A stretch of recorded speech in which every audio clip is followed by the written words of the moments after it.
La commande du mouvement. Pour commencer, on a écrit dans le cahier que la mise en mouvement du corps pouvait se faire grâce à toute une chaîne d'événements qui se passaient dans notre corps. Et on a commencé par parler en grand 1 des organes récepteurs, donc les organes des sens.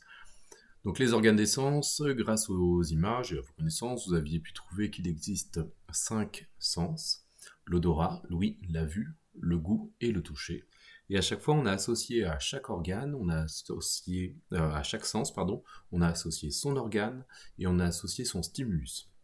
Pour rappel, c'est ce qu'on a écrit juste après, le stimulus, en fait, en définition, on a écrit que c'était le signal qui faisait réagir un de nos organes des sens. Donc, pour l'odorat, l'organe, c'est le nez, et le nez réagit, donc le stimulus de ce sens, ce sont les odeurs.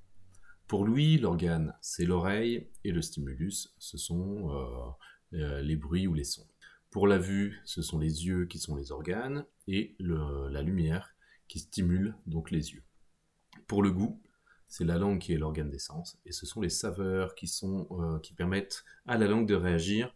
Et enfin, pour le toucher, c'est la peau qui est l'organe des sens, et la peau réagit à la chaleur ou à la pression.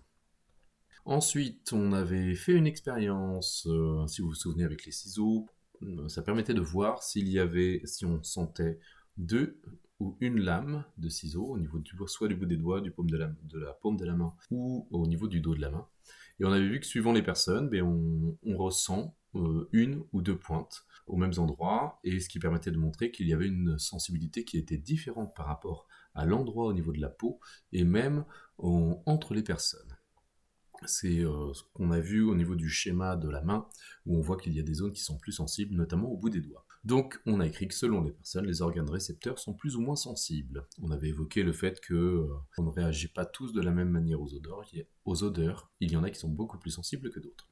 En grand 2, on a vu les organes effecteurs. Les organes effecteurs, ce sont les muscles. Et on avait on avait écrit que dans le corps humain, il y a 639 muscles. Ensuite, on a fait ce petit musculator à l'entraînement, du coup, où vous avez déterminé les muscles qui étaient relâchés ou contractés. On a vu, c'est ce qu'on a écrit à la fin, c'est que, notamment le biceps et le triceps, ce sont ce qu'on appelle des muscles antagonistes. C'est-à-dire que ce sont des muscles qui ont une action opposée. Et forcément, ces muscles antagonistes doivent fonctionner ensemble pour qu'on puisse ou contracter le bras ou le déplier. On a fait un schéma des muscles et des fibres musculaires, donc qui sont reliés aux os grâce aux tendons. Et enfin, en grand 3, on a vu que entre les deux, donc entre les organes récepteurs et les muscles, comment est-ce que l'information passe? Elle passe par les nerfs. Donc les nerfs, on avait dit que ce sont des gros câbles dans lesquels passent des neurones. On a globalement ce qu'on appelle les nerfs sensitifs et les nerfs moteurs. Les nerfs sensitifs, ce sont les nerfs qui relient les organes des sens au cerveau, et les nerfs moteurs, ce sont les nerfs qui relient le cerveau aux muscles. Et donc dans ces nerfs, il y a des neurones. On en a fait un schéma, le schéma d'un neurone, où on voit un très long filament, c'est ce qu'on appelle l'axone, avec d'un côté le corps cellulaire avec le noyau à gauche, et à droite, les terminaisons nerveuses. Et donc l'info, elle passe, notamment dans ce neurone, de gauche à droite.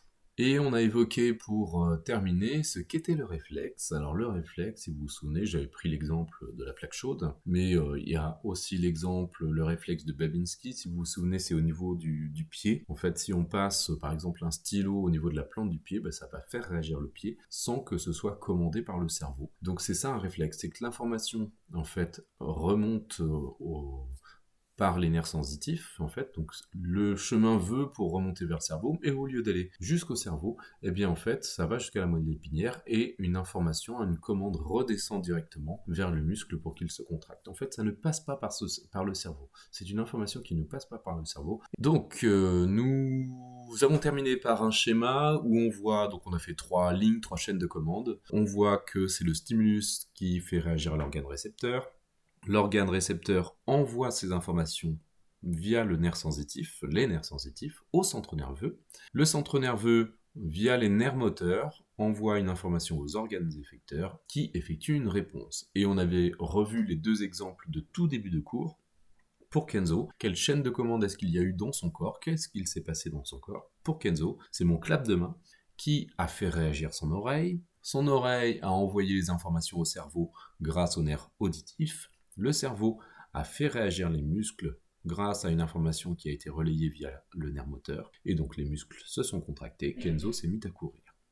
Pour Lilou, j'ai lâché la règle. Ce sont ses yeux qui ont réagi, qui ont envoyé l'information par le nerf optique au cerveau.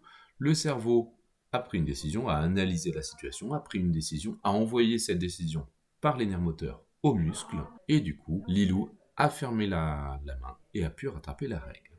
Révisez bien.